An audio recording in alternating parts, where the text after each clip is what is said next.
for the Washington Policy Center here. And we are so excited to have you guys here for this event. It's been a long time coming. We've been really wanting to kick off a Young Professionals chapter here in Spokane. So thank you so much for spending your evening with us and listening to this really important discussion that we are about to have. Before we dive into the program, I just wanted to give a quick background for those of you who are not familiar with Washington Policy Center on who we are, what we do, and what the Young Professionals program is.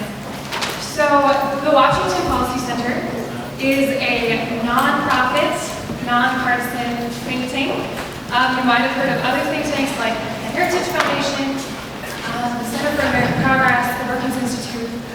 We're very similar to those, but we are only based here in Washington State, so we only focus on Washington State issues. And what our purpose is to get high-quality research into the hands of policymakers, business leaders, the media, and the general public, so you can be informed and educated on what is happening here in our state. We do this through our 8 different research centers that cover topics on education, small business, the environment, agriculture, transportation, healthcare, and I think I got all of them. I missed one. So that's Washington Policy Center, and then a part of that is our Young Professionals program, which is why we're here tonight. And it is a group that is for 18 to 40-year-olds, and we are here to educate, engage, and empower young people on sound public policy and free market principles. We do that through chapters. We have an active chapter in Seattle, we have one in the Twin Cities, and we have one here, now in Spokane. We also have 4 college campuses across the state. There are 2 on the west side, Seattle University and University of Washington. And then there are 2 on the east side here at Gonzaga University and Washington State University. So if you know any college students that attend any of those universities, have them look us up. We would love to have more college students engaged. One last thing, I would like to recognize our steering committee members here tonight. If you could all please stand. These people have helped us get this group up and off the ground.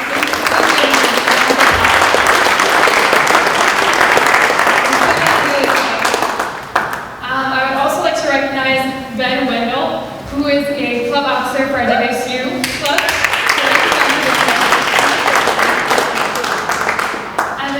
I just wanted to recognize the rest of the WPC staff that is here tonight. We have Chris Cargill in the back, who is our Eastern Washington director, and then Miranda Hawkins, who is our national director. All right, with that being said, I'm going to hand it off to Miranda and invite our panelists to come up. Good evening, everyone. Are you excited for a lively conversation? Yes? So I'm guessing, go ahead and take a seat, wherever. I'm guessing you're here tonight because you want to learn more about this issue, and this issue interests you in some capacity, so thank you for being here. To start us off, I want to let you know we're going to keep cheering or booing out of the conversation tonight. So if you could refrain from doing that, we just want this to be a very respectful environment. And part of Young Professionals, part of something we've been working on this past year, is to provide a platform for open discussion. These are hard topics, and oftentimes we sit in a room with people we agree with, and there's not a lot of learning done by that. And so that's really why we're here tonight, is to learn. And I just ask everyone to be respectful in that and come to this conversation with an open mind. There may be some things tonight that irk you a little bit or you don't agree with, but there's one thing in common with all of these panelists, and it's that they care about this issue. They work on this issue on a daily basis, and they care about it. So whether you agree with how they achieve results or how they go about working on the issue, that's okay if you don't agree. But know, at the end of the day, they care, and all of you care, and we have to work together to get somewhere on this. So, with that, tonight, I'm going to ask the And then we're going to open it up for Q&A. So be thinking of questions for them. And then after that, at the very end, I'm going to ask you to each give us 1 to 2 action items. What are things that we can walk away from tonight knowing we can be empowered to help the community on this issue? So to get started, I would like if you could each give a little intro about yourself and then tell us why you're involved in this issue and what personal connections you have to it. Great. My name is Jonathan Mallahan. I'm the Vice President of Housing for Catholic Charities in Eastern Washington. In my role at Catholic Charities, I'm responsible for the management and development of our existing housing and our new housing projects online. Catholic Charities has over 1,300 units of housing in Eastern Washington that serves people who are vulnerable. Our mission is to bring dignity to the vulnerable in our community, and we do that through 13 programs, our largest program being housing, and we serve seniors, we serve farm workers, we serve families, we serve children, and we serve people who have had experiences of homelessness. So prior to coming to Catholic Charities, I worked for the city of Spokane for about 12 years. In my capacity with the city, I did oversee our community development, housing, human services, land use, and some other functions there. So I've looked at this issue from a variety of perspectives as both a developer, a housing manager, a social service worker, and also a policy worker. So happy to be here tonight. Really happy to be here with this great panel. Well, thank you for having me. My name is Kate Burke, and I'm on the Spokane City Council. I represent District 1, which is northeast Spokane, and that's everything north of the freeway, east of Division. So it's a large area. We're the highest poverty area, the highest diversity. We have the most amount of non-paved roads, the least amount of sidewalks, highest green roofs, lawn trades in our schools. So very vulnerable people and families that I serve. And through being on council for a year and a half, I have become kind of the advocate for homeless people and vulnerable families. And through that, I receive email after email, phone call after phone call of what folks are going through on a daily basis, homeless or starting to experience homeless or getting close to experiencing homelessness. So I kind of get the sad job, but it's educational to see what our real families are going through, and not just people who are stable, but people who are really struggling to get through. And so, in my role as council, I've looked into different policies. I'm working on a lot of housing issues. I'm on the Plan Commission, and I'm on the STA board as well. So working on, it's not just how do we serve our directly homeless population, but how do we go upstream also and work to figure out where we can alleviate some of these stresses and barriers for the families so that we can prevent homelessness from happening. So lots of policies, lots of meetings, lots of education.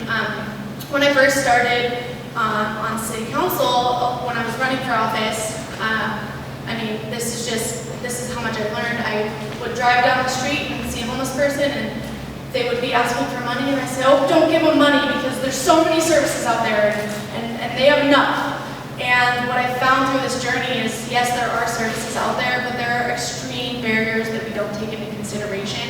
And that's the hard part of this equation, is those barriers to transportation and the fact that people don't have phones or places to charge them, or and those type of things. So that was me when I first started, and so as you can see, I've made a huge journey to really just really understanding the issues that are going on in our community, and I'm excited to share some of the ideas tonight and work with you after, because this is the start, right? So happy to talk afterwards as well, and want to connect you to anything that you want to get involved in. So thanks for having me. Thanks, Kate. Hi, my name is Mark Richard, and I run an organization called the Downtown Spokane Partnership. We have about 1,300 customers that are within the geographic area that we serve, that are businesses and property owners and agencies and associations, and in the heart of downtown. And then we have about another 100 or so members that join us as well. Our primary job is really economic development. It's trying to make, I kind of describe this sometimes when I'm out giving talks about, we try to set the table for great things to happen in downtown Spokane. So when you think about economic development, our role is a little bit more rudimentary than that. We have a function, and a lot of it really was born out of the original necessity that still exists today when we were formed in 1995. So we have a clean team that is out 6 days a week, and they engage in cleaning up garbage, removing graffiti, but they also get to do a lot of fun things. They plant plants and they hang banners and flags and really try to decorate the downtown, decorative lighting and those kinds of things. That's our beautification kind of aspect. And then we have a team of ambassadors that engage with the homeless, as well as those that are suffering from addiction, criminals, and just customers, business folks, employees, as well as visitors to our community. And then we engage in marketing, promotion, events. So one of our key strategies for economic development is hosting events and then supporting other folks that are interested in bringing events into the downtown area. So we kind of call it activation. So how do we create positive energy on the street that ultimately helps to drive commerce? And because at the end of the day, we're trying to serve those businesses. So that's my day job. I would say the reason that brings me to the table in terms of this topic is I'm born and raised here, and I love this community. I have 2 beautiful daughters that I've raised in this community, and I care deeply about the future of our community. And some of the past experience I have that I'll dip into as we go forward is having served as an elected official. I too have had a little bit of a different perspective. And when I worked at the county, we didn't directly necessarily work on homelessness issues, but I definitely worked closely with our regional support network director, and we worked on mental health reform. I worked on the jail project this is going back 12 up to about 8 years ago. And in that process, we started out, at least I started out with the sense that we needed to build a new jail. And I still believe that we do, and I'll talk about that. But what I learned along the way is that we have way too many folks that are in our jail that suffer from mental illness. So we worked on significant mental health reforms and brought staff into our team and worked on diversion and some things like that. And it really not only gave me an eye-opener to the reality that we're facing in our community, but also just some practical solutions, and that we do have some pretty complex needs in our community. And so I think that's allowed me to be on both sides in terms of the public and private sector, and I guess just in the end, I love this town, and I will live here forever, and I care deeply about every human being that chooses to come here, stay here, live here, or open a business here. So it's great to be among all these young professionals tonight. I'm the old man. Some of you have been doing what I've been doing longer than you've lived life. 33 years I've been working with the homeless here in Spokane. Like Mark, I was born and raised here. I love our city. It's amazing to me to look back over all the years and see the changes that have happened with the face of homelessness and how much it's changed. And so my passion, really, we've just been that. We have 4 shelters. We've been serving the homeless for over 60 years. I think we're on 67 years now, to provide safe, clean, sober environments for people that want to move out of homelessness, want a place to come to get help. And that's what we've been doing. We have 4 shelters. And I have a lot of passion about what's happening, because the individuals that we serve, it's interesting how we put labels on people. And the term homelessness today has just one broad swept term, homeless. But yet there's so many different segments to who is homeless and what they look like. And my concern, and why I'm speaking out recently so boldly about this, is I see that people's hearts are becoming hardened to wanting to help the homeless, because everyone's thrown into this bucket of what they often see downtown with the graffiti, the garbage, and other things that take place. And my heart and passion is, we served over 4,000 people last year, and they came to a safe, clean place desiring something different for their life. And I don't want people to lose a heart for helping those that have truly fallen on hard times and want help. So that's why I'm really concerned about what we're seeing in our culture, our society today, what we're doing to encourage versus enable, and some of those issues. So that's my heart. Thank you. This is a big issue in Spokane. We see it on the news, we see it in our walks downtown, TV, the mayoral campaigns. And recently we saw that Seattle was ranked second highest in the homelessness rate in the country. And we're being asked in Spokane are some of the failed policies that we've seen in Los Angeles, Portland, Seattle coming to Spokane. Seattle spends about roughly $1 billion on this subject, and it's about $100,000 per homeless person they have to spend on it, but the problem's getting worse. So I want to ask our panelists tonight, the first question, how bad do you think this issue is in Spokane? So on a scale of 1 to 10, 1 being not bad, 10 being a crisis, how bad do you think it is? And then, can you define what compassion is surrounding this subject? Sure. So, when you ask how bad is it in Spokane, if we're to compare ourselves with other cities, I feel we're on the brink of becoming like other cities, like Seattle. We're not there yet, and that's why I'm concerned, because I was born and raised, we did have a homeless problem, and Expo cleaned it up. We had a skid row in our city. I see that skid row in the downtown changing rapidly and becoming more like it was years ago, and that concerns me. So on a scale of 1 to 10, if I look at the city of Spokane, I'd say we're at an 8 or a 9 compared to where we've been in terms of numbers and what we're seeing with people living on the streets itself. And what was the follow-up beside rating? How do you define compassion? Compassion, that's an excellent question. Excellent question. Compassion, I believe, is when we help people reach their God-given potential.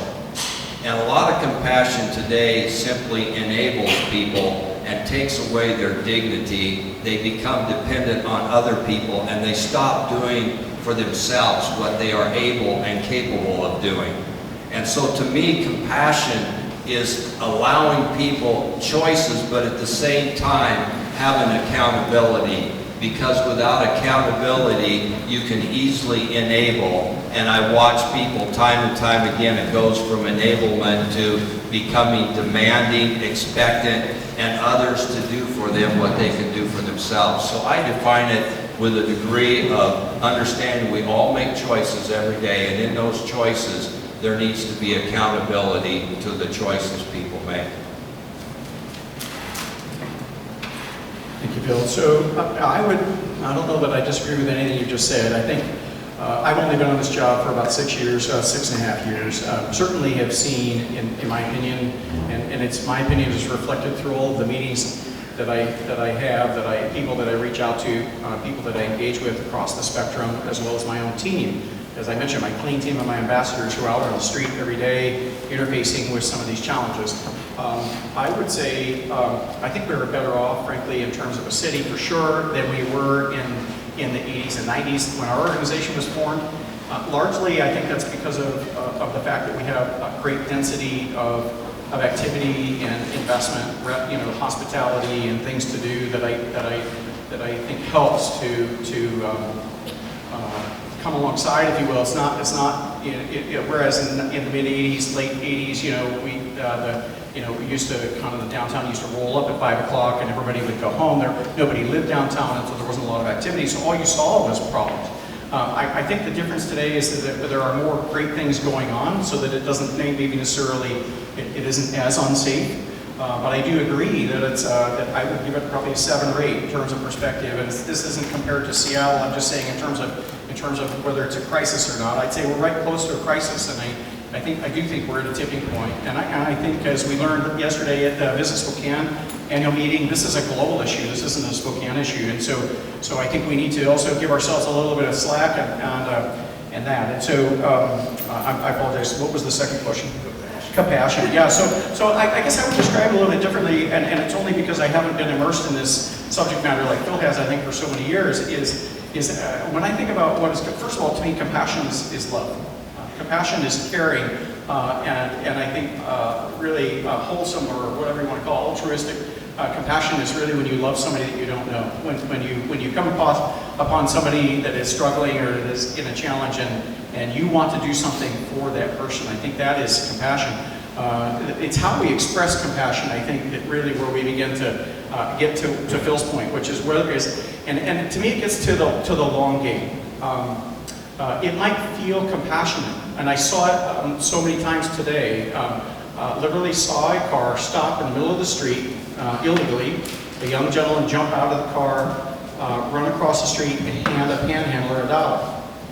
I had been sitting in that restaurant watching that gentleman for some time, and a lot of folks had stopped and given him $1. And I think for that person that was giving that $1, they felt like they were being compassionate.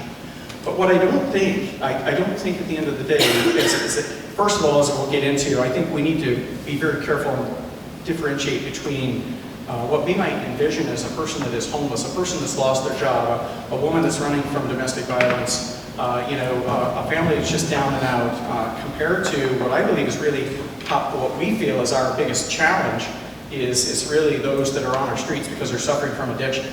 And when we give that individual $1, we're not thinking about the long game. How are we genuine? So if we were able to see that out, and we were able to see, okay, if we do things to encourage that human being to get help, that means sometimes some tough love. That means not giving that person $1. That means telling them that you love them, but giving them guidance to a shelter.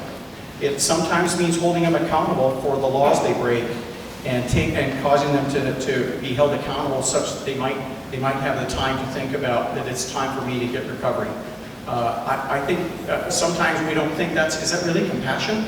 I think it is. When I see young men and women out on our street dying from addiction, literally killing themselves, and frankly destroying our city in the process, that to me is not compassion. It might feel compassionate, but if you think about the long game, what are we doing in our acts of love and compassion?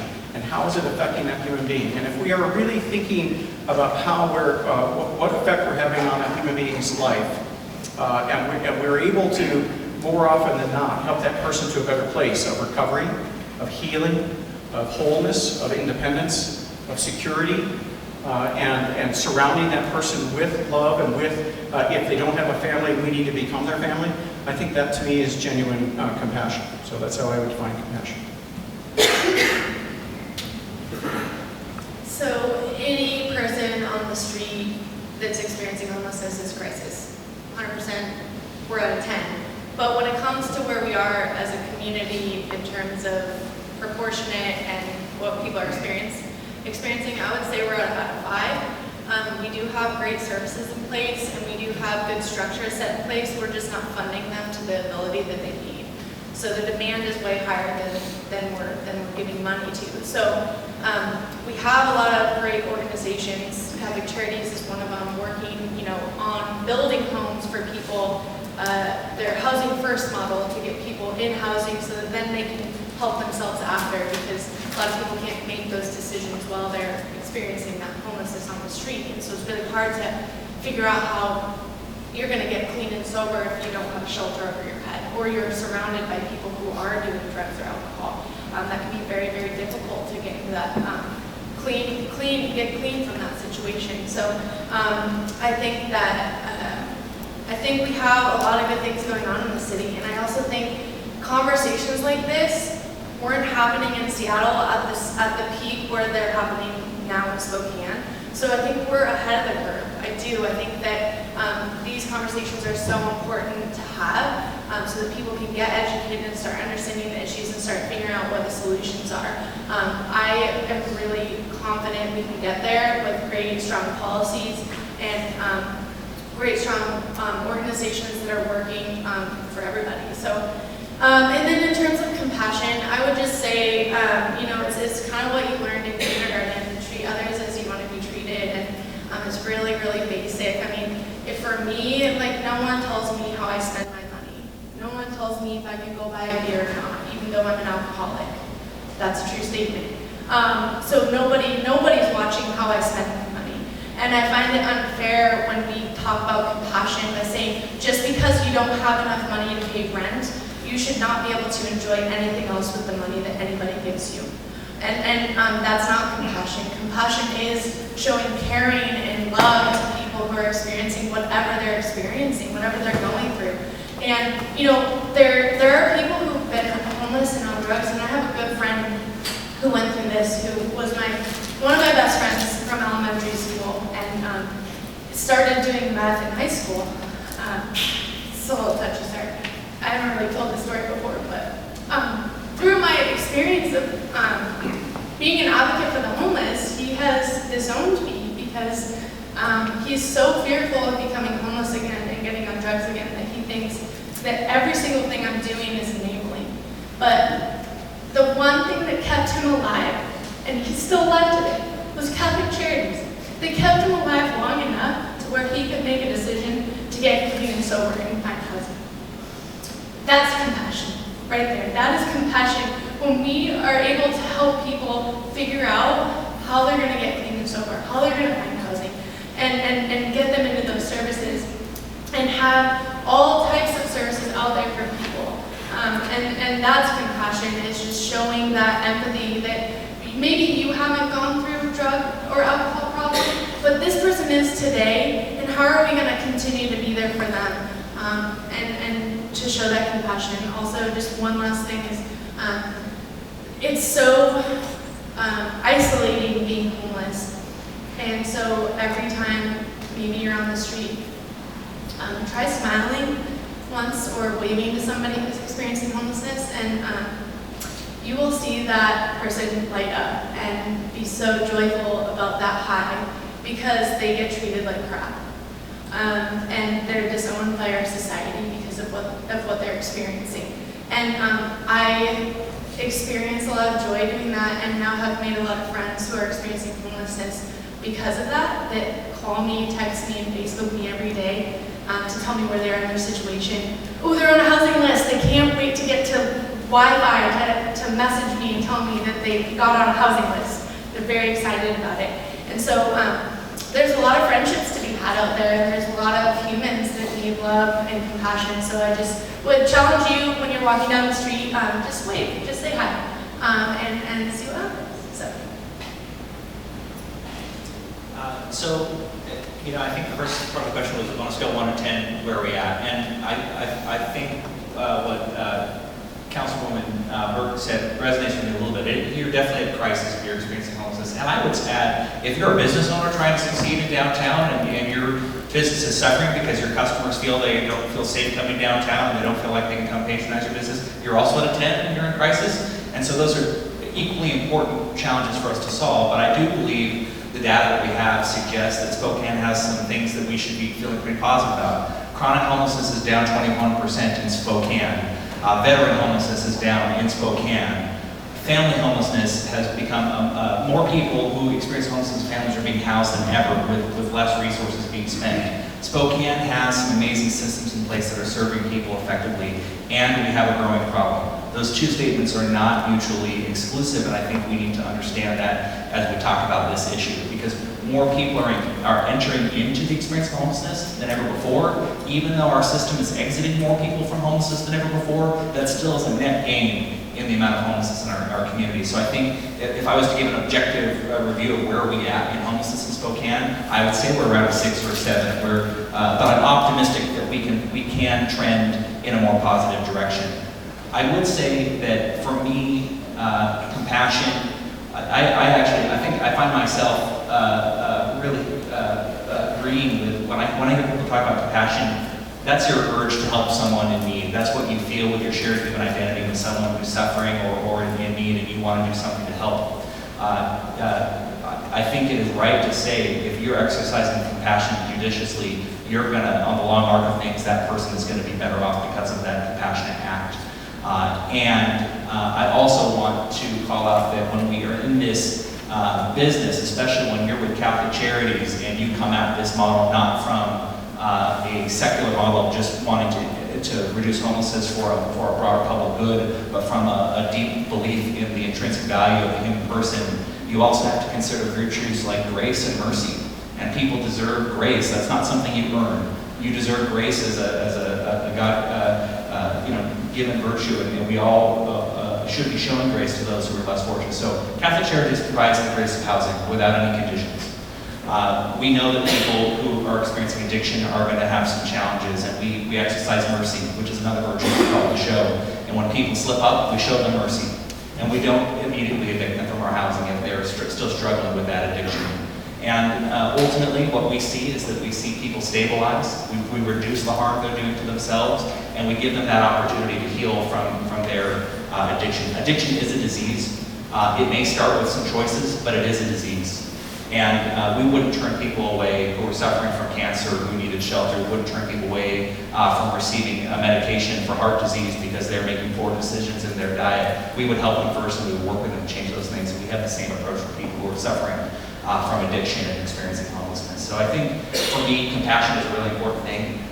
You know, Edwin Friedman, who is a rabbi, has a great quote that I really love, and it said, I'm going to bumble it because I didn't come prepared to speak about it tonight, but he basically says, it's sometimes the most compassionate thing to do to allow someone to experience the pain of their decisions and grow from that. I think that's a really wise quote, and it's a great management principle too if you're managing people and you want to grow them and see them do better. But I believe Catholic Charities does do that, and I'm happy to chat more through this evening to share how we do that. But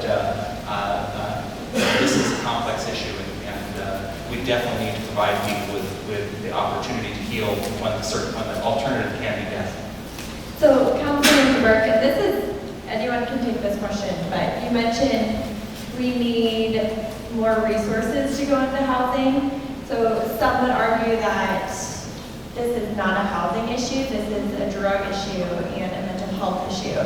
And what's to keep taxpayers from putting more and more money in but not seeing any results? So we put more money in and homelessness population keeps going up, and so it's like, catch-22. So how do you respond to that? Awesome. I'm really glad you asked this. So through this research I've been doing, there are actually, from a couple studies at UW and then also a study done by the Washington State Department of Commerce, there are two reasons why people are experiencing homelessness at a higher rate today than ever before. They don't have to do with drugs or alcohol, and they don't have to do with mental health. It is rent increases and eviction rates, period, point blank. That is the only two factors that are showing this increase. And you can find those studies, they've been done, and the Department of Commerce has it on their website. They've done multiple studies on this, and so it's not really that difficult of an issue to really get around.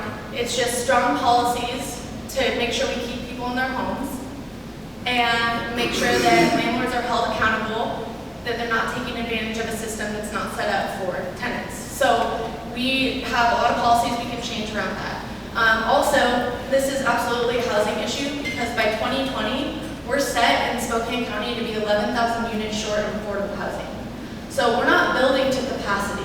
And it's not that we're not building to capacity, it's that we're not building to capacity at the levels that they need to be built. So we're not building low-income homes, we're not building affordable housing, we're not building workforce housing. And so those are things that are barriers for people. So if you live right now, if you live in a low-income neighborhood and you're paying as low as rent as you could possibly pay in this community, and you get evicted because you couldn't pay your utility bill, there are very, very, very few places we can move to. And that's because we have a low vacancy rate. We're hovering at about a 1 to 2% vacancy rate. And if you're already living in a low-income neighborhood, there are no options for you to actually move anywhere else to find housing. We've seen in the last 5 years a 25% increase in rents, and our wages are not following at that rate. So it is a math problem that we're seeing. And if you want to live in a 2-bedroom house in Washington State, you have to work a 78-hour work week to be able to afford that. Okay, so it's not doable. We are seeing things go. Rents are raising at unmanageable rates for people who are very vulnerable. And a lot of folks might own a home and not be feeling this because their mortgage has been the same for the last 30 years. Well, renters are not feeling that. I talked to a gentleman in the back there. He was talking to me, his rent raised $280 a month more. That's likely could be half of a paycheck for someone working minimum wage. I mean, these are not manageable rates that things are going up, and there's no policy that stops a landlord from doing that. So those are policies we need to change, statewide policies and citywide policies that we can work on. So it absolutely is a housing stock issue, and I'll stand by that forever. I mean, there's definitely people who are mentally unstable and fall out of housing because they're taking their meds, and there's definitely people who get addicted to drugs and lose their housing because they are more interested in getting drugs than they are paying rent, but that is not the majority of folks. The majority of folks on our street are actually facing these experiences because they have not been able to pay rent or been evicted because they've been behind on payments. And so can I ask a question? In Okay. light of your research, Jonathan, how many people are in your housing first right now? You're building 2 more of them. You're housing over 200 now, and it'll go up to 400, right? My math. We're going up to 250. 250. And out of those 250, how many came in with addictions and chronic homelessness? And it was about housing versus addiction. 100%. And to be clear, our housing is not the solution to the housing affordability challenge that we're experiencing. It is a solution to chronic homelessness. So we wouldn't claim that it solves. So when we talk about homelessness, we're in denial if we don't know that statistically 80% are suffering from addiction. Canada did street to housing program. 7 years later, they've come back and they've made this statement. And this is Avista and larger companies that supported that with their money. We got it all wrong. Instead of addressing housing, we didn't address addiction. The people I just had dinner before I came here with a lady that offers housing and is housing for people in Spokane. And I asked her this question: who is it that you cannot get housing for? She said quite simply, people that come out of prison with a prison record and people that have been addicted or are on addiction and have addiction issues. I cannot get them housing. The rest of the people, I can get housing. So when you see the number of people on our streets, almost 80% plus are suffering from addiction, and they've been evicted, and therefore, how do they get housing? What landlord wants to turn around and rent to them? I'm not saying right or wrong. It's difficult because landlords, after their place is trashed and cost them thousands of dollars, literally to replace it, how are they going to recommend that person to now get them housing? So to me, housing is an issue, but the people that are not dealing with addiction, prison, and those things, they are able to find housing, and there's government support for it. And that's someone who does it every day, and I just had dinner with her tonight, and she told me that. I would just add to that. I think when we need to distinguish between the affordable housing challenges we have and then the barriers that people experience to housing, which I would agree addiction is a big barrier to that. But we also see, and if any of you in the property management business, people's credit histories are a huge barrier to housing. So I would add to that this. The credit history is probably the thing that keeps a lot of people out of sustainable housing. And so, you cannot subsidize your way out of this affordable housing need. You need to make sure that you're looking at things like land use policies, and you're looking at things that actually help developers bring housing to the market at a lower cost. Those are really important solutions, along with subsidized housing, to address this crisis. And I think that's really important to call out in these conversations. And I see the city doing a little bit of everything in that sense, which is very positive. Kate, do you want to finish what you're saying to respond to that? Thank you. Well, I think that there are definitely people who are not able to find housing for other reasons, but the affordability factor is a big barrier for people. And I just got a call that a 200-unit apartment complex that is based off of income, their rent is based off of income, is being raised $160 to $200 a month, and most of those people didn't get raises in their jobs. So that 200-unit apartment will likely all be displaced because they cannot afford that rent anymore, and there are no places for them to go. We work with people every day trying to find apartment complexes or housing units or homes for people to move into, and that is not, we have have a 1% vacancy rate. It's not working out. So I would just say that there's all sorts of issues we can talk about in terms of where we need to focus, and I definitely would never say to not focus on mental health or drug addiction. I think we should be definitely focusing on every single issue equally because they're all very important. But we have statistics on the lack of affordable housing we're going to have here coming up shortly, and we're feeling it now. And with the people moving into our city, because we have people who can't afford rents or homes in Seattle and Tacoma and California that are moving here, it doesn't allow for a lot of flexibility for the people who are authentically are here. So. Does anyone have anything else to add? Yeah, thanks. This is an awesome conversation because in part, I think it gets to the point I made earlier, which is there are multiple facets of this issue of homelessness, and to everybody, I think, said it a different way. We can't put everybody in the same bucket, and each and every one of you made very valid points. We have an affordability issue, and we have an addiction issue, and so the first thing I would say is that the folks that I think that are, when we think about, okay, how is it impacting me in my life, in my neighborhood, my park, my school district, etc., or my downtown, I think that is more aligned with what Phil is describing. You're not seeing families out on the street because of the great policies and the great effort and the amount of money, frankly, that your city and your county, most of your cities, and they, no offense, but it's good to see our regional partners spend more money on focusing on some of these solutions, and I think they're making some headway in that regard. However, with regards to the housing affordability, I would take a different tactic. I would suggest that we need to focus on more on the line of land use and regulatory schemes as rather than trying to dictate housing prices or caps. When I was before I served in public office, I served for about almost a handful, 5 years, running the government affairs program for the realtors and home builders. And at that time, we were working on the implementation of the first round of the Growth Management Act. And at that time, we talked specifically about, hey, we've learned this from other communities up and down the West Coast. If you put arbitrary boundaries and you restrict too much where development can happen, it makes sense to protect your environment, it makes sense to have regulations. Don't get me wrong, but we forewarned at that point. We're going to see a day when you will have a great shortage of supply, and we will not be able to provide affordable housing. The bottom line, in part, is that we don't have enough competition.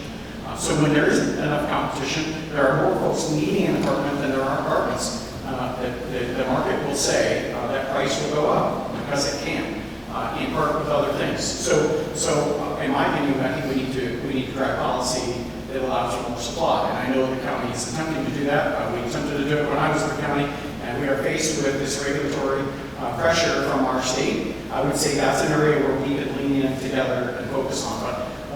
So then I would just shift is that with regards to what we are facing in terms of the impact to yours and my life, the impact if you are in a business or if you, as a family, you're feeling for your safety now in your community parks and or in your downtown, which is of course important for my day job, is we need to hone in and focus on better policy around addiction and recovery.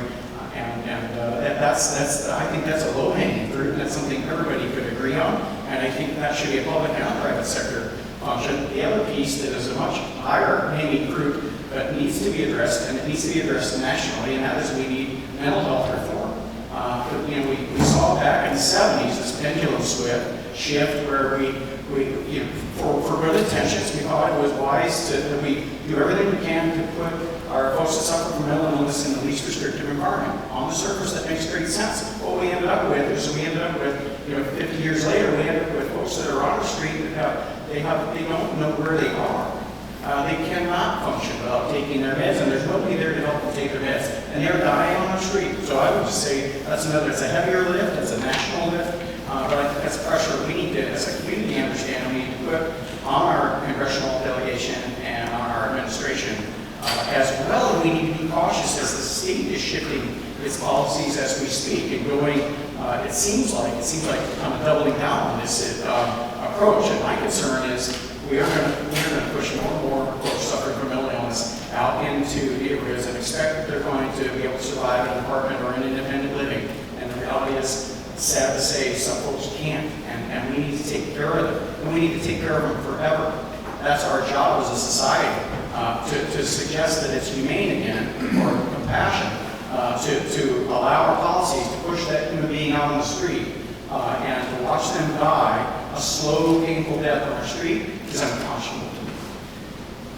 So, Mark, follow-up question for you actually. Since you're an ambassador to the business community, what are you hearing from business people? I'm hearing anxiety, I'll share the emotions, anxiety, stress, fear, and concern. I'm meeting all the time. This is a sad truth. I'm meeting all the time. I have a meeting tomorrow with a couple of gentlemen that own a business in kind of the eastern part of downtown.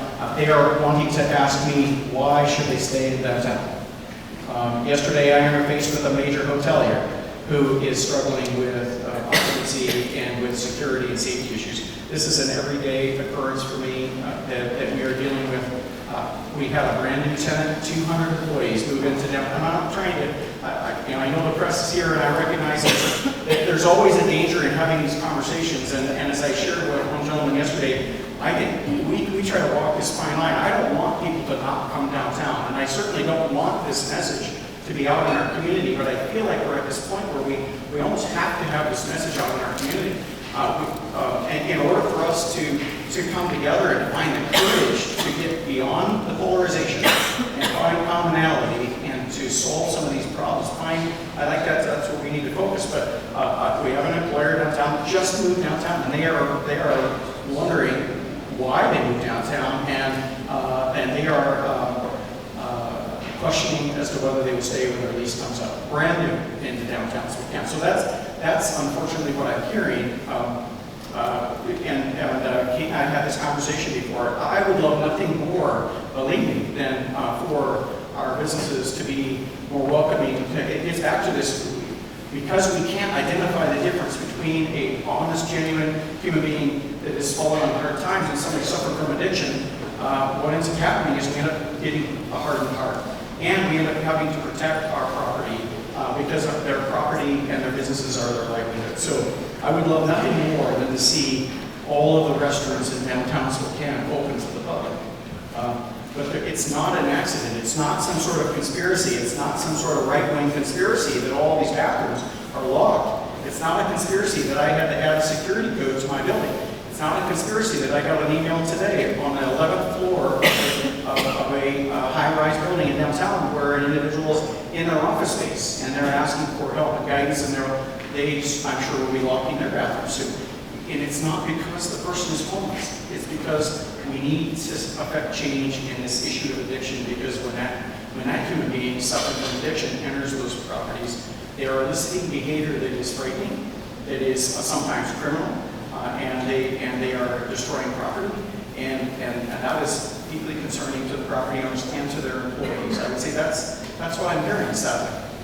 So there seems to be two separate issues that get looped into the umbrella of homelessness, and it's the person or family or single mom who can't afford her rent and is now on the streets and is in a horrible situation and needs and wants help. Then on the other hand, you have people who are addicted to drugs, who maybe they don't even know that they need help, or some that don't want help. And so I like one of you to touch on this, fight for it. But I've been downtown and I've given someone my number, multiple people my number before, to say, hey, call me, I'll help you, I'll put you somewhere, and they were on drugs. Never got a call, never got a follow-up. And so how would you respond to people who don't even want help, who it seems like those are the people we're seeing downtown versus the mom who again can't afford the rent? Well, I think it's a good question, and I think it's somewhat of a misnomer to say that people don't want help. I mean, I hear often people say, I ask people why they're homeless, that they're happy that way, and really what that is a result of is people having a complete deterioration of the trusting, safe relationships that they have in their life. If you are addicted or if you're struggling and you reach out to family and you burn your family time and time again and you get turned away from your family, you enter a government program and it fails you, you get a job and you slip up and you lose your job. You have had this series of events that have really caused you to feel diminished, worthless, valueless, and you isolate. And so when you hear someone say, I choose to be homeless, when I hear that as that's a defensive position. I'm protecting myself because I don't want to open myself up to the possibility of another failure. And that's why we have a strategy in Spokane that really emphasizes outreach, and we develop relationships with people who are experiencing homelessness and suffering. And sometimes that takes bringing them a coffee every day for 6 months until they tell you their name. And then you say, okay, well now I know his name's, Joe. Maybe tomorrow that person's going to tell me, what's going on with their life, and maybe I can offer to help them, and I do something small, and eventually you get them to the point where they're willing to accept a greater level of help and intervention. And that is the model that we use, and we find to be successful in moving people from that experience of chronic homelessness into permanent supportive housing, and then ultimately into a place where they're sustaining themselves or being able to move on to a new stage of their life. And that's a long process. I've never believed someone that told me they chose to they want to be homeless. So I think it's a great conversation to have when I talk about labels and the different, doing this for 33 years, I've never seen the number of people that have chosen to live outside on the streets. I say that because even in the cities where they've provided an environment for that versus a shelter, they have chosen to live in a tent outside when a shelter's been provided with the same guidelines. So you're seeing it all across our country. Drugs affect people mentally, the choices they make. The hard thing that is hard for us to wrap around is we want to help and change people. And the hardest thing to realize in life, there's only one person I can change, and that's Bill Altmyer. And people make choices every day. And as much as we have the greatest hospitals in Spokane, if you get cancer or get sick, you have to choose to go there. And there's people getting sick that will not go see a doctor that have insurance. And as much as you want to encourage them and see them go, they still don't go.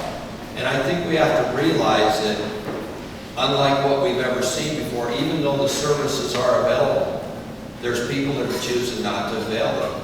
And I say this all the time, people that fall on hard times because of medical expenses, because they can't pay their rent, loss of job or whatever, I find it very interesting that they always find the services to help them and keep moving ahead. They don't end up going and pitching a tent downtown on the sidewalk and saying, this is where I'm going to live. So I think there are choices that people are making, and it's, for many in America today, sadly to say, it's become a lifestyle. And I think it's sad. It's hard to imagine because we want so much for them to have a house, a place to live, a job, to see them reach their potential, but we can't do it if they don't have a desire. It's hard. I'll just follow up real quick. I think it's important for us to also realize if you tried to go today to enroll in a service to get off drugs, you're on a wait list for 2 weeks, at least. So 2 months, I'm hearing out there in the crowd. And it's hard to say that that person should just make that choice to go enroll, and that in 2 weeks or 2 months from that time, they'll be in a spot where they're able to go to that doorstep again and get into that program. These are big steps that you take, and I think it's easy for us as maybe, I'm not going to assume everyone in here is sober, but it's easy for people who maybe don't have a drug addiction problem to say, well, I know what I would do. But addiction takes over your ability to make decisions that are really good for you. And so it becomes this barrier when we're expecting these people, well, there's all these resources, just go do it. Well, oftentimes they need what Jonathan was talking about, a relationship. And I do also talk to business owners as well. They email my office all the time. And I offer to go meet with them and chat with them about solutions that I'm working on. And I met with a gentleman who owns a business downtown, and he's really frustrated. And he was saying, well, I was on drugs and I'm not anymore. And like, well, if I can do it, you know, they should be able to do it. And I said, well, who helped you get off drugs? And he said, his brother. And I said, these people don't have a brother. These people don't have anyone. And so you had somebody you trusted who could help lift you up and get you back on your feet. And that's how you became sober, and now you're very successful owning your own business. For us to expect someone to single-handedly be able to do that with no one they trust and be able to just get back on their feet, it's not fair. It's not fair, and it's not something that we should be putting negative feelings on people who are going through these experiences. Are some of them maybe disturbing downtown? Yes, definitely. But the people that I've seen who are going through a mental health episode or on some sort of substance, even just providing that kindness to that person, it still goes a long way, even though they might be on some sort of substance. But they remember those interactions, and eventually, if we can have as many interactions with that person as possible, and we can gain that trust, we can get them into services, and we can help, just like that business owner had a brother to get him off drugs, we can help these folks have family members in the community that are able to get them off drugs. And Jonathan is right, we have our outreach team through SNAP and Frontier Behavioral Health, and they go out every day on our streets and in the parks and by the river, and they create these relationships with folks, and there's a very high success rate for the people that they're creating relationships with. So I think it's important for us to remember that. And I hope we can talk about policy, because I'm rearing. So if I could I'll try to be brief on this, because I tend to talk a lot. I'm a recovering politician. But I would just say, I think this is where we're going to find some disagreement. In my humble opinion, I think that if somebody wants to use and kill themselves in their home, as horrible as that is, if they have family, I think we as a community still have a responsibility to try to intervene and try to find that person and try to provide them love and hope and opportunity, mentorship. But when they start living in our neighborhoods, when they start living in the back of our schools, when they start living in our downtown, when they start living along our shoreline and destroying our shoreline, when they are killing themselves, I would argue that we need more than a cup of coffee every day for 6 months in hopes that sometime that they're going to bounce out of it. I think we need a tougher love approach.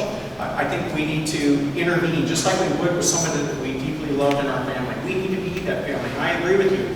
I think that's a common denominator for the folks that not only are homeless, but folks that are suffering from addiction, is oftentimes they are lacking a relationship, right? They need a relationship, and I think that's where we're going to ask this question. What can we do today? And I think, Kate, you're absolutely right, which is we need to get down on one knee, and we need to say hi. We need to say, how are you? We need to say, how can I help you?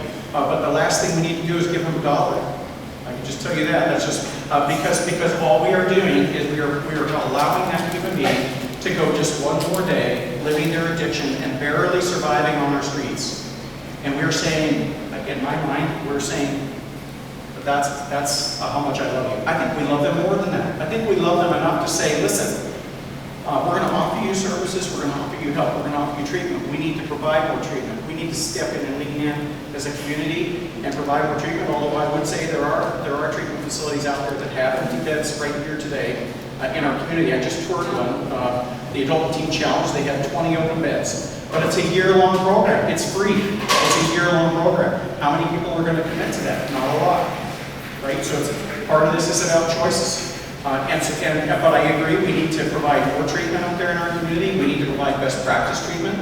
But at the end of the day, if somebody is going to choose essentially to live in their addiction, they're going to do it and play it out on our streets, in our parks, in our neighborhoods, in our schools, then we need to step in and say, if you're committing a crime in the use of your drugs or stealing property, we're going to pull you aside, arrest you, and we're going to then continue to try our efforts. And that's why if we get to jail, I think jail should be a place where we wrap them with mental health, with treatment opportunities, with access to job skills training, with mentorship, with relationship. But at the end of the day, we need to intervene as a community. Otherwise, we are not going to solve this problem. We are going to lay in hopes and wait. And in the meantime, more and more people are getting addicted. And we are only going to see this problem worsen as we watch these individuals die on our streets and, in the meantime, commit crimes, make our families feel unsafe and be unsafe because we're going to wait for them. If they want to do that in their home, God bless them, I want to help them, but that's their right. If they want to do it on our streets, we need to step in, intervene, and provide them an alternative path. Kate, I want you to respond to this. What do you think about the tough love approach that you just talked about? I find it really discriminatory for us to say it's okay for someone that has enough money to have shelter over their head to do drugs with someone who doesn't, they can't do drugs. And it irks me in a way where we definitely need people to get services and help, but for us to say that just because they're rich enough to have a home over their head, it's fine, it's not my problem.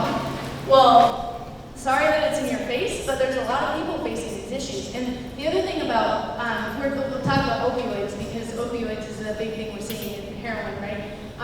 So when you start doing opioids, your brain starts producing these receptors, and they're opioid receptors, and you have to feed them. Or else you go through a withdrawal that's worse than any times 10 of any flu you've ever had, okay? So you're gonna feed those opioid receptors so you don't get that flu. And if you can't feed those opioid receptors, you will get that flu. So your number one prerogative every single day is to make sure those opioid receptors get fed. You cannot make any other choices or decisions when you're going through that. And I want you to know this is not because of their own fault, this is because of our doctors prescribing and over-prescribing prescription drugs to people who are going through surgeries. And so for us to say, oh, well, they're making a choice. Well, actually, our community has made a choice to be able to say it's okay for doctors to prescribe these drugs to people over and over and over again. And now we're seeing it on our streets, and once they become addicted to heroin, then, oh, no, they're making that choice. Well, there's over 1,000 people daily that go to our methadone clinic at the health district to stay stable. So methadone is a drug that just feeds those opioid receptors enough so you don't get that flu, but it doesn't give you any more so you don't get high. 1,000 people every single day go to that methadone clinic. 7,000 people want to be enrolled in that program in our community. And we're expecting those 7,000 people to be able to make just decisions every day about their lives and well-being. They cannot do that. So yes, we do need more resources for drugs, but to lose empathy of the people that are on the street going through this extreme trauma is not helpful in any way. So that's I think something that Mark touched on that I haven't heard yet is what about the people facing homeless who are unsafe to our community? So, we're seeing needles. My next question is about the Spokane Library. They're paying up to $800 a month a week, up to $800 a week on hiring plumbers to get needles out of the toilets. They just installed blue lights because you can't see your veins in blue lights so that they can't shoot up in the bathroom. And they're finding needles in other places of the library now, so now they're thinking about taking the blue lights out. They said this problem's getting worse in the library. So my question is, and I haven't heard anyone touch on this, like you brought it up, Mark, but when it's becoming unsafe and it's creating an unsafe environment for the community, and we're, some families don't feel safe going to our Spokane Library right now. What do you do in that circumstance? Because like Mark said, you can't really have just coffee with them for 6 weeks. Like they need immediate attention. So I'll be quick on this one because I know everyone wants to speak. I think we did take the blue lights out because it's actually more dangerous to have them because people will likely shoot up anyway. Because like I said, it's feeding their opioid receptors. They need that. It's their medicine at this point. So what do we do when people are hungry? We set up feeding sites for them. What do we do when people don't have housing? We set up shelters for them. So what do we do when people are addicted to drugs that are not able to successfully get off of them? We set up places for them to be able to do a drug and be able to dispose of their needles cleanly and have clean needles so we're not spreading diseases, and we get them off those drugs.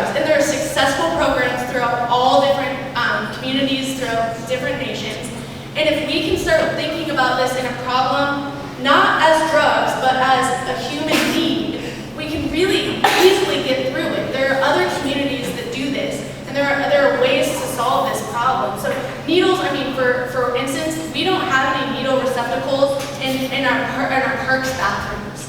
And so we're finding needles all over in the parks bathrooms, and I'm like, well, can we just put needle receptacles so people can throw their needles away, and they won't put them in because it's taboo. So how do we solve this issue if we're not having receptacles to put your needle containers in?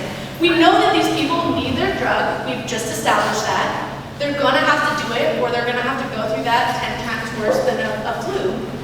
We know these issues. So there are simple solutions out there that are not $800 a week to spend on plumbing, but $20 for a receptacle container in every single bathroom in our community. And then we can start solving the real issue, which is the fact that these people need to have this drug, and how are we going to get them off of it? So we got two options here. We can do what Houston did and reduce homelessness and chronic homelessness and the problem in their street by enforcing the law and by holding people accountable. Or we can do what Vancouver did and open up their needle, give it away, and see what's happened to their streets. It didn't get better, it got worse. So here's the question, how did we all get here tonight? We drove in a car. Well, some of us did, sorry, that was a bad comment. But most of us drove our car, but what would happen if we all chose to do whatever we wanted on the streets out there? We wouldn't have gotten here probably safe. You have to have law and structure in the city so that people can enjoy life just like I enjoy in my car. So in our parks and our buildings and our businesses, we say, well, because you have an addiction, you can do whatever you want, and we feel sorry for you because your brain's not functioning right. And this, you know, I have people come to our doors every day, Kate, that have been addicted, and they say, I've had enough, we want help, and they get off their addiction. And what makes the difference in my mind for addicts is a safe place that they can go and get help. If I'm a drug addict and I'm hanging out with my druggies, guess what's going to happen? I'm going to stay in my situation. And we've created environments today that we're not encouraging people to move out of. It's comfortable. And if you study addiction, the worst thing that everyone will tell you that you can do for an addict is feed their addiction and enable them. And that's what we're ending up doing. And there are programs today, Suboxone, methadone, there are programs for people that want to phase out and get off. And they're available. And I think they need to be available. And so again, it's where is the balance in all of this? And where do we excuse lawlessness because of an addiction? And what does it do to the business community? What does it do to our city that we become a city where no one's going to go downtown? And that's the question I think we have to answer. Where is the balance? So I really need to kind of address this because I think, first of all, I gotta say, UGM is amazing. They change a lot of lives, and we're very blessed there in our community to do that. And I think we need to all continue to support their mission and what they do. And I think it is a false dichotomy to say there's a UGM model and then there's this other model where you're enabling people. I think that's an oversimplification of the reality. And so Catholic Charities, being a Catholic organization, we follow Catholic social teaching. And Catholic social teaching, you've probably heard me talk about virtues and all those things tonight, but Catholic social teaching says people deserve dignity. Pope John Paul II made it very clear that dignity includes housing. And so that's part of our mission. But Catholic social teaching also says we are called to be accountable to ourselves and to our neighbors. And we believe that very strongly. And that's why in our programs, in our own supportive housing downtown, I'd say these people that we're having problems with downtown, we should sentence them to housing in Catholic Charities housing units because we see them stabilizing, we see them improving their lives. We give them access to case management, to duly licensed behavioral health professionals and substance abuse professionals. And we hold them accountable to their behavior in our community because we have to create a community where people can become well. And you can't do that in the midst of chaos. People don't heal when they don't feel safe and they're in chaos. So when people slip up and they break our rules, they get a notice and we say, hey, that's not acceptable. You need to change your behavior. You need to make better decisions. You're putting your housing at risk. When it happens, a couple of times, what we then do is we say, hey, we're at a point now where you've made these repeated decisions that aren't supporting the wellness and safety of our community, and now we're going to put you on what's called a risk dependency plan. And that plan is an agreement between us and that resident that says you are going to engage in these services and make some progress in reducing those behaviors that are creating this disruption in our community. And if you fail to do that, we are going to have to find a different solution for you. It's not going to be here in your current unit. And so we believe in their dignity, we believe they deserve housing, and we may help them find housing somewhere else after we evict them, but we hold them accountable to those rules. So it is the case that in Catholic Charities housing, anyone in our housing that has been arrested for a crime against people or property in downtown has been evicted. So we do not tolerate our residents to create a disruption in the downtown community. We hold them accountable to their responsibility to be a good neighbor. They sign an agreement to be a good neighbor when they come into our housing.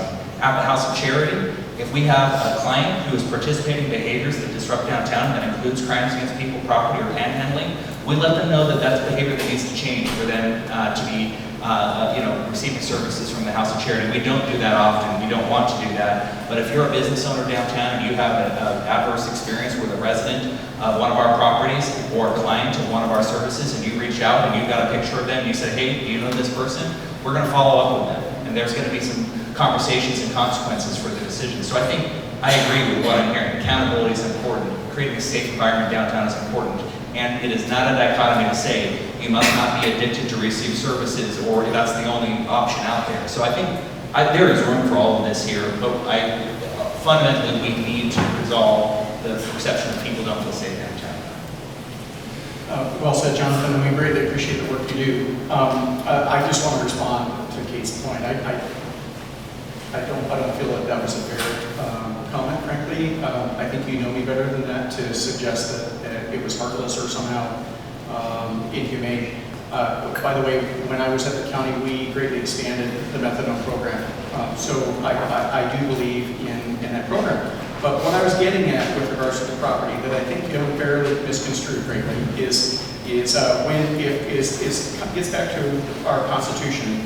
And what I was trying to say was, is if whatever you want to do in your own home within their own confines, as long as it doesn't affect your neighbor or somebody else, harm somebody else, that's your God-given right under our Constitution, as unfortunate it is. And again, I would say we still need to try to intervene in those cases. But when you start harming other people, when you put other people's lives at risk or their business at risk, when you start harming their property, is when by the laws that govern this country, we have a right to step in. And that's all I'm saying. It's just that, to me, is the difference. If you want to play this out in somewhere where you're not harming somebody else and you're not harming somebody else's property, then I guess you have a right to do that. I still don't think we ought to give them drugs and think that that's a way out. I think frankly that I don't think that's worked for alcohol. I don't think it's going to work for heroin. But I do think that as our Constitution dictates, that we have a right to intervene. And I think also it gets back, I think it's the most compassionate thing to do, frankly, for us to intervene in that human being's life and say, not only do you not have a right to destroy your neighbor's property, you also don't have a right to put other people that are genuinely homeless, that are struggling on the streets, who are trying to find a better path. You're putting them at risk. Oftentimes you're victimizing and criminalizing them. But then you're also harming others in our community and devaluing property, and I think we have every right to step in. So does the Spokane Police Department have the authority to go in, or do you feel like they have the authority to go in? And if someone is doing harm in the community, to remove them or to make it a safe place, do you feel like that's established in Spokane? Yeah, that's their job, right? But I also feel like our criminal justice system is continuing to keep people down where they are. So if we can have, Snohomish County has I'm talking about policy now, Mr. Mayor. Snohomish County has a diversion center. It takes $1.5 million to run it per year. And an officer and a case manager have to check in the person who maybe is experiencing oftentimes experiencing homelessness, but also has a mental health problem or a drug issue. And they can check into this facility, and they can stay there to 90 days and get, it's a rehab facility, basically.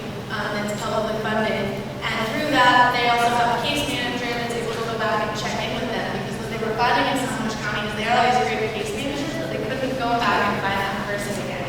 So if we could just find a place to keep someone, then that would be great. So, but again, it's a non-lockdown situation because a lot of folks aren't ready to go into this experience, or we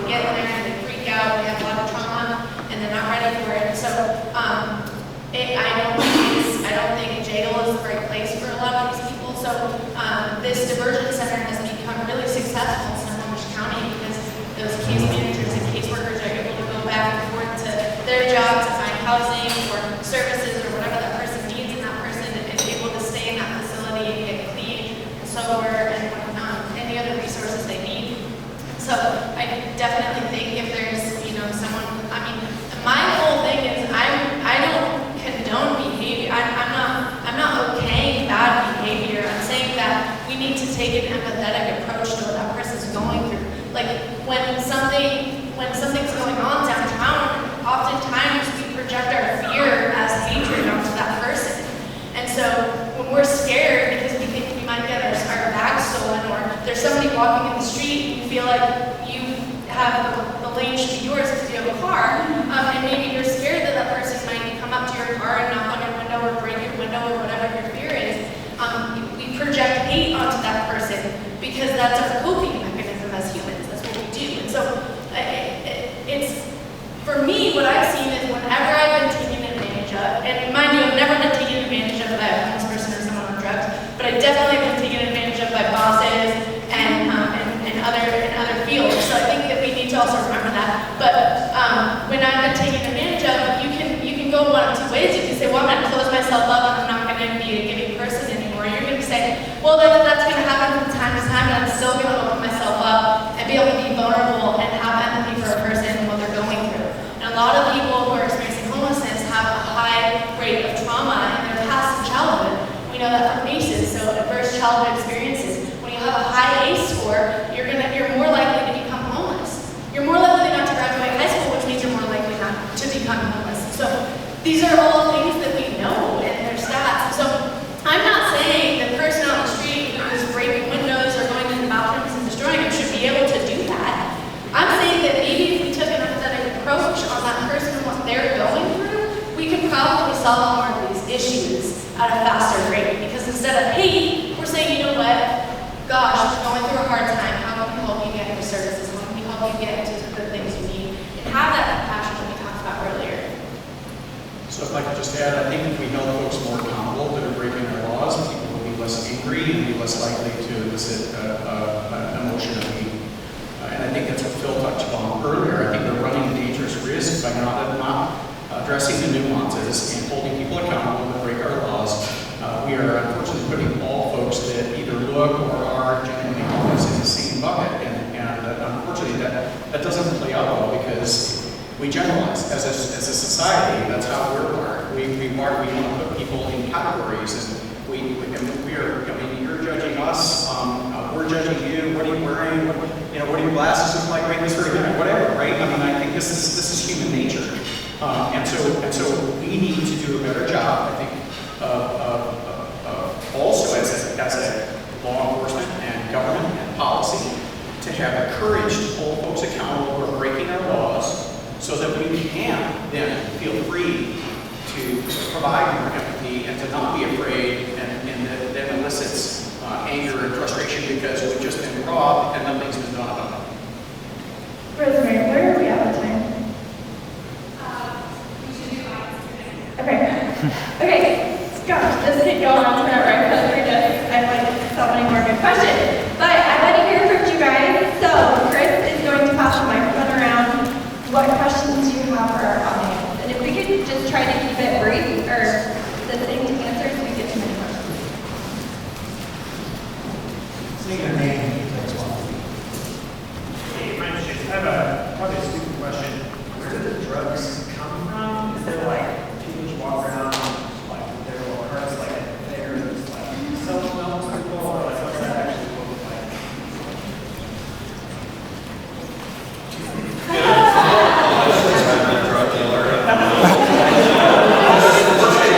It's the most shocking thing to realize that this drug is not that expensive, and it's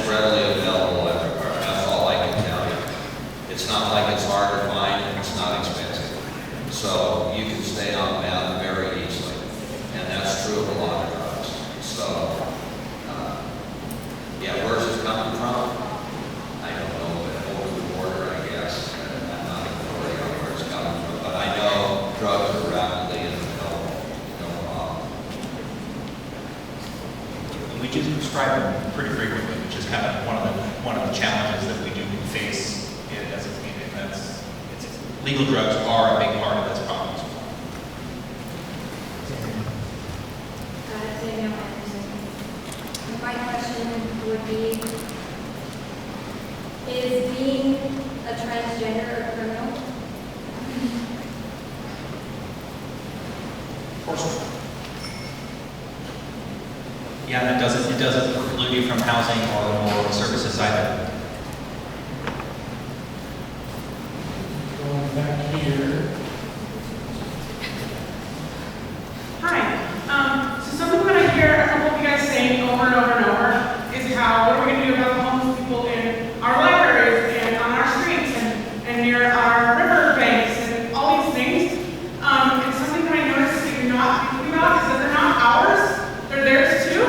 And so we shouldn't be thinking about the homeless people on our river bank and in our libraries and in our streets, because the street is their home. And so you go home, where are they supposed to go? Because even if they get off the streets and they go down to the riverbank, because if I didn't have a shower, I'd probably dip in the riverbank too.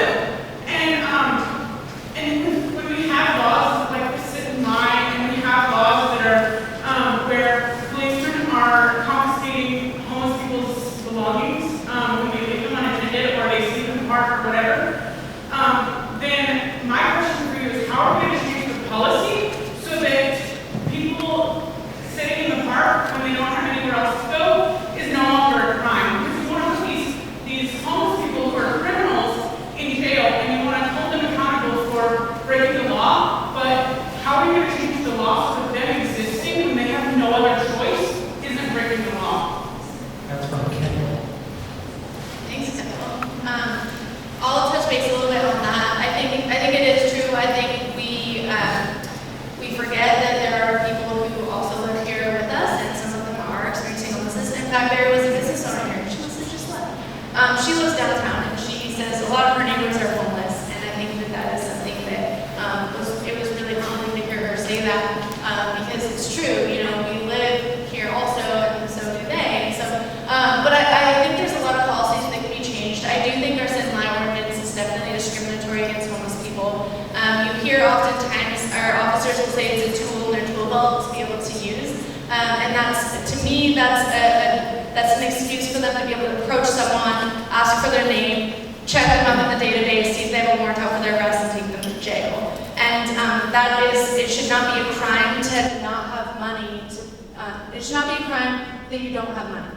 That should not be the first crime that you're put in jail for.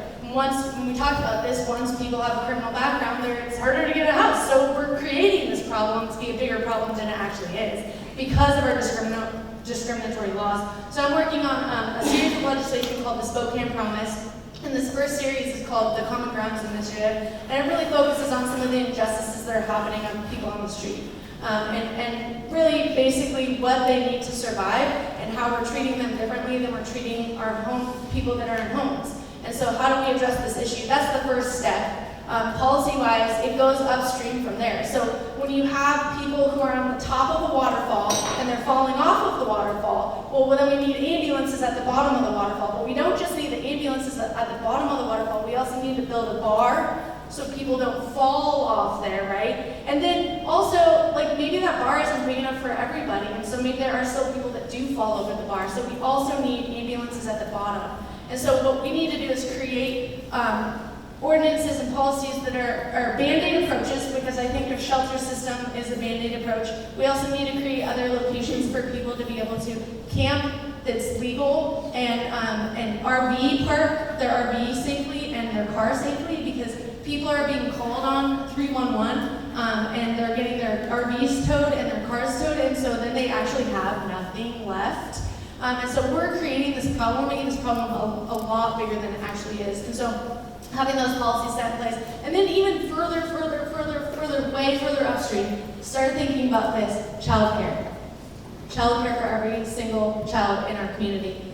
We know that 0 to 3 is the best time to invest in a youth's life, because that is the time when their brain is more susceptible to learning, and the way that you build their life is based off of that 0 to 3. So if we can get children into childcare, high quality childcare, We also take the barrier away from the family having to feel that stress, because childcare is about an extra month's rent for a lot of people. And also we have family members that are choosing whether they leave their kid with the next door neighbor or they don't go to work. And those are the choices we deal with. So childcare is, again, upstream, but once we start putting that in place, 20 years down the road, we're going to see less homeless people, because like I talked about those ACEs before, adverse childhood experiences, if we can mitigate some of those ACEs, we can create less trauma down the road. Anyone else want to respond? I would just say, to understand your question and to look at what's happening in our culture across America, the 9th District Court declared that if there is not shelter available in a city, a person has a right to sleep on the streets or wherever they want. So where you see this problem the most is on the West Coast in the 9th District. And so when you come back and you answer that question, well, if a person wants to sleep there, as long as it's not bothering anyone else, they ought to be able to. And we take on that picture, what does a downtown look like for a business community to thrive in that environment? Can you have both of those? Now, it's one thing just to sleep on a street. It's another to leave human waste and garbage and be strung out, laid out on the street, wiped out on your addiction. You know, it sounds like there's a picture here that's different than just sleeping on the street. So again, I think it's interesting. Olympia, I know we're not getting the answers, but Olympia looked at this thing in light of the 9th District Court and said, okay, we have people who want to sleep outside. They want to continue. Oh, let me add to this picture too. The 9th District Court came along and said too, shelters that qualify have to be no barrier shelters. So if people are on their addiction, they're free to come in and use, and we have to provide housing. And that's what we have with our warming centers in Spokane too. When we open those up, any condition, come in. And so that's the shelter that the city is being required. So what Olympia's done is they've fenced off an area for people that choose to live on the streets so that they can keep the downtown and other areas from everyone just sleeping everywhere. And said, if this is the lifestyle that you're choosing and your addictions keep you, we're going to provide an environment for you to do that. And I think one of the things we have to look at, how do we honor people that want this lifestyle, that want to stay in their addiction, and the court system is saying you have to provide a place for them. How do we provide a place and yet have a thriving downtown where you're not trying to mix two cultures, two different lifestyles that come into conflict with each other? So I think you have to look at what's being forced upon cities, what the law is requiring, and what the law is saying, and saying how do we meet both needs and have a thriving community? I think it's really important. I mean, this is complex. You know, I've talked about dignity tonight. If Spokane's answer to people sleeping on the streets is let's create a tent city or a slum for them, we have failed. That's a failed public policy across the nation. It does not provide people with dignity. It's not safe. Tents are not okay for homeless people or children on the border or wherever you're at. You need real housing where you can feel safe and secure, and we owe it to people, regardless of their sobriety, to give them that opportunity and hold them accountable in that opportunity. But I would just, putting back my government policy hat when I worked for the government, those are dangerous, unsafe, terrible places for anybody to be. We should not allow them. So with how many people sleeping on our street, Jonathan, are you going to all of a sudden provide more housing first where all the addicts go and live together and say that's dignity? And that the end result, they're dying there just as well as the street, but you've got a roof over their head? And how can you build enough housing for the number of people that are choosing to sleep outside? And even after you build that housing, they're still going to choose not to go into it because there are shelters available. They were available this winter and people never went into them. They went downtown, they protested, opened them up. As soon as they opened, they didn't go stay in them. What are you going to do with the people that choose not to go into shelters and the housing that you build? Well, I think the community court's a great example. When you offer the shelter, then you have the opportunity for police to take enforcement actions. And I really am a big fan of the community court, which instead of sending people to jail time or something like that, sentences them to services that can change their life. And I think that housing is an appropriate response to that. I agree with you, Phil. It's very frustrating to see warmer shelters sit empty, but I do need to say that's not the experience that Catholic Charities have. People who come into our housing, they improve their wellness. Our biggest challenge right now is finding places for them to go when they've stabilized and move out, which is why our development pipeline is focused on providing those opportunities and focused on upstream effects like early childhood development in families that need it. So I think, I think the solution is holding people accountable and then giving them clear accountability to access those services moving forward. Then next, do you want to move on to the next question? Okay. Is that all right? Okay. Sure. This is Josh Wade, owner of business downtown Spokane, 9 years, and have experienced, employees being attacked in bathrooms being wrecked, sweepers in the front area, multiple police calls, no responses. Kate, with your statistics you quoted, really appreciate your statistics that are actually relevant to the east side, instead of just saying in generalities that people who are homelessness, or experiencing homelessness has gone down in the Seattle area as a result of increased rents. It's not really the case in Spokane. Increased rents in Spokane are at a far less level than the County area. Yes, they are, you can smoke all you want. And why would you want to choose to pursue policies on more housing, methadone clinics that, as a whole, nationwide have never worked? Why would you want to choose to pursue policies that over and over and over again in larger cities fail? Which policies are you talking about? Methadone clinics, free needles. So our methadone clinic is very successful in Spokane. But in generality, usually in San Francisco, it's failed policy. I think you're talking about use stations where they can openly use heroin. in these. So there's been no use stations in America yet, but if you look at any other nation, so Germany has a lot of safe injection sites, and they actually are very successful, and they actually mitigate deaths from overdoses, and they help people get off of drugs. I have an article that I can totally share with you. I'm willing to sit down with you, but they're real facts in other nations of people doing these things. It's just become such a taboo thing that someone would be on drugs and that we should hate them for that. And it's just not, it's not true. I mean, we have to provide these resources, and it's an unfortunate truth of where we are today. And I think it's important for us to see, like, there's also failed policies in Seattle that I'm trying to steer us away from, but also they have started on this problem way further into homelessness than we are. So if we can jump ahead of where they are, we can get over this. Like I said before, that's why I picked 5 when I said this severeness of our homelessness problem, because we have time, we have resources, we have education, we have the knowledge. We just need to put the policies in place and start putting funding towards those organizations and successful outcomes that we see with our outreach team and different programs that we see. So I don't see safe injection sites as something being failed, because they're actually very successful in other nations. Okay, last question. Hi folks, Al Merkel, candidate for Spokane Valley City Council. I'm just a simple country politician. There's been a lot of discussion tonight about kind of the homeless problem, but I'd love it if each of you could maybe give like a 1 to 2 minute summary of a nuts and bolts policy approach that we should be taking, especially us out in the valley, to really dealing with this problem. Thanks. That's a great note to end on. Well, I think we can stick with what we know, and that you're going to have a different approach for different needs, and everyone's path to homelessness is unique as that individual.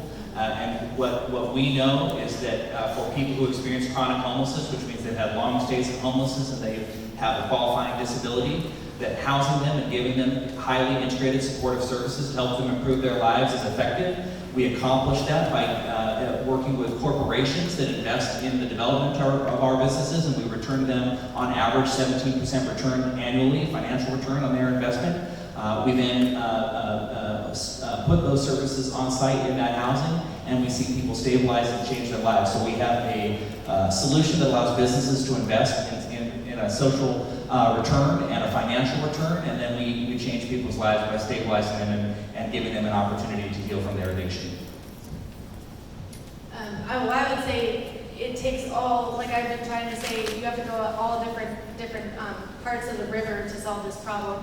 We need to be downstream, making sure that we're helping people who are on the street, helping them get on services, get off drugs, whatever it is, get into housing, those type of things. But as we move upstream, we also need to make sure that we keep people in their homes. So we need to have policies around tenants' rights so that they're able to have more rights available to them and more resources so that if they're treated unjustly, they're able to get justice through that and either stay in their home or get relocation funding to be able to find a new place to live. And you know, further upstream, I would also say, again, I'm just going to put another plug for childcare. I think it's so important that we teach that we treat our families like I mean, they're bringing up the next generation, and those kiddos deserve, you know, education just as anybody else in our community. And like I was telling you when we first started, my district is feeling a lot of these issues very much more severely than the rest of the city. So even if you're just getting a $50 a month rent increase, that's huge. That's huge for a lot of people on a fixed income. So I find it very privileged of us that are able to afford that $50 increase to say, well, that's not an issue. Well, it is an issue. There are people on fixed incomes. There are people who have children that are disabled, and all they get is a Social Security check every month, and they can't have a job because they have to take care of their kiddo. So trying to say that $50 raise in rent is not going to hurt them, it's ignorant of us to think that, because that is going to impact them. And we're seeing that in Spokane, and we're seeing these rates of people moving here at very high rates, and most of the housing, we have a realtor in the home, right there, right? There's a couple of realtors here. If you ask them who's buying the houses here, it is not Spokaneites, okay? It's new people moving in. It's new people moving in here. And so are we ready for that? This is what starts the process of gentrification. Do we have laws set up that are going to protect people that live in vulnerable places? West Central is a very vulnerable place right now with Kendall Yards moving right next door and pushing the value of those homes up, which is raising rents, which is making them move into my district. And so we're seeing these patterns, and we know this is going to happen it's happened in other cities. It's happening in Seattle currently. Like homes there to buy are what, 700,000 on average? I mean, that's ridiculous. It wasn't like that 20 years ago. And we're going to start feeling that here. And so what do we have set in place that's going to mitigate some of these issues? Policy is where at every corner. So downstream, all the way upstream, in the middle. We got to do everything. Well, it's a great question. It's hard to answer in 1 to 2 minutes, but let me give it a stab. First of all, I would say we would love to have Spokane Valley's increased participation in solving these problems. I'm not suggesting everything is solved by money, but we know we have a shortage of treatment facilities. We need your help. I think we need to look at how we both as, I would say mostly the private sector, frankly, we need to engage in mentorship. How do we become that relationship that person is lacking? Each one of us owns that. I think fundamentally, if you want to give an individual hope, we need to provide them access to jobs. So I'd like to see us, both public and private sector, work on job skills training and job opportunities, and again, both sides. How can you help in with the job skills, with the job workforce training, and how can we be coached and counseled and educated to do a better job and be supported, frankly, from potentially agencies coming alongside that individual who's more difficult to hire. Help us to hire that person by providing them that safety network so that we can hire that person, and then we have a responsibility as a community to take a chance on that human being and to hire them, even when they have a felony record. But I think there's an appropriate role for government to play. It's not creating jobs, but it's creating an environment where jobs can be created. And I think those are some areas where you can help. Everything we do, frankly, in my opinion, needs to come with that approach, holistic approach. Love, empathy, empowerment, opportunity, accountability, and expectation. We shouldn't be investing in anything that doesn't have those set of principles in them.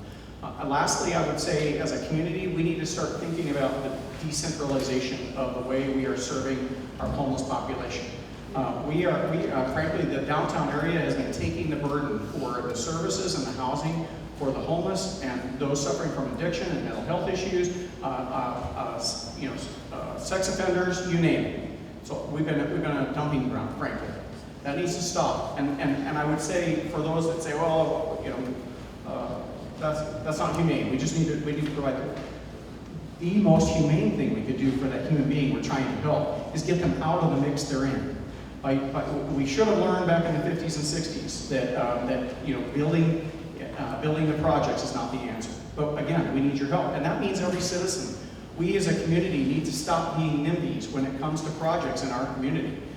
We need to stop saying, no, it's going to bring crime, it's going to bring congestion, it's going to bring traffic, it's going to be blah, blah. Study the issue, ask your government how they're responding to those issues, but be part of the solution. If we start building smaller projects or looking at our zoning, we need to, and the Valley's a great example of this. I live in the Valley, I love the Valley, but we need to look at our zoning laws. Go for me.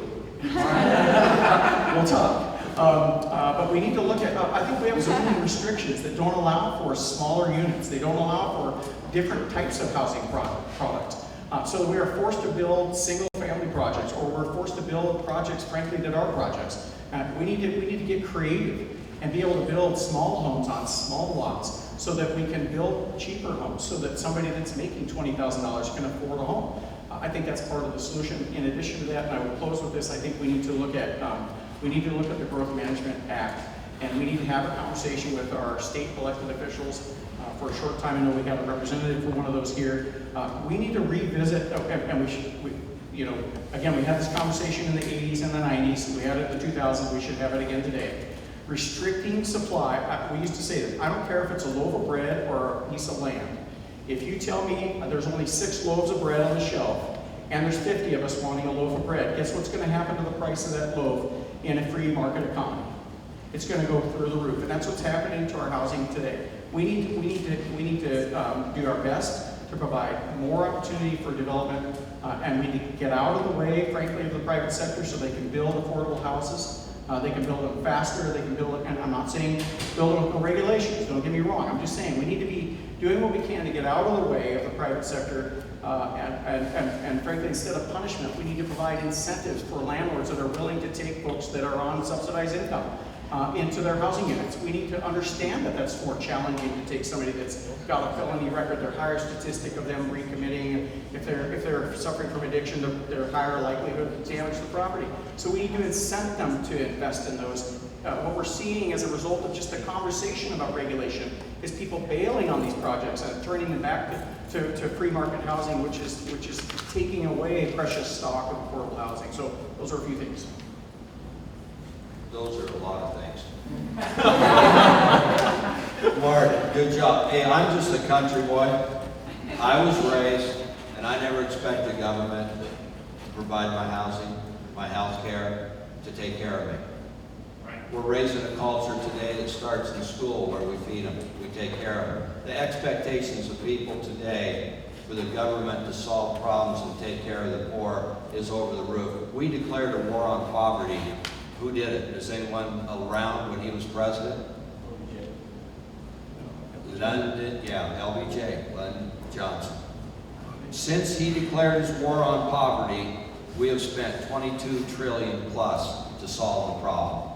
And the more money we've poured into it, it hasn't solved the problem. We have more homelessness in America today than we've ever had, and poverty.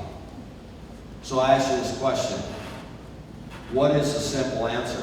We restore dignity by believing that all of us are created in the image of God with tremendous potential. And when we do for others what they can do for themselves, we end up taking away that dignity, crippling them. And we have enabled so many people that there's such high expectations for others to take care of them that they're unable to even give back or feel good about themselves. So I say the system is broken, and the way you fix the system is to help people believe in themselves and give back. And I believe that's a hard issue. And the culture's not answering it, and I believe it's a spiritual problem as well. And so therefore, I think we have to help people see their potential, and we have to stop depending on others and the government to solve every problem that's creating the problem with so many systems that they've put in place to cause people to be dependent upon them.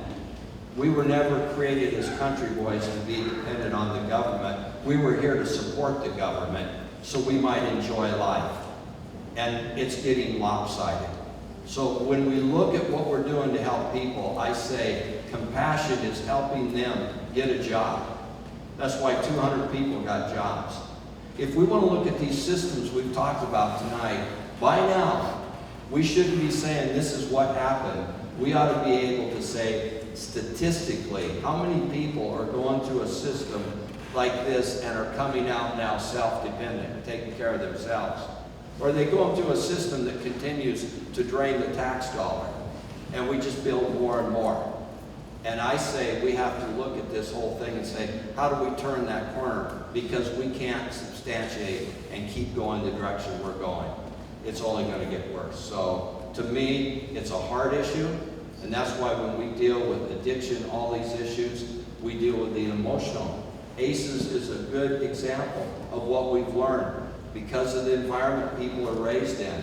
But how do you help them? It's relational, and I believe it's spiritual, it's physical, it's emotional, it's all the things that people need. And what I love about what we do is we provide an environment where people can come that desire that and get the help. And those around them are desiring the same thing, and they can encourage and support one another. And so, again, a few thoughts. Thank you, Phil. Can we give our panelists a round of applause?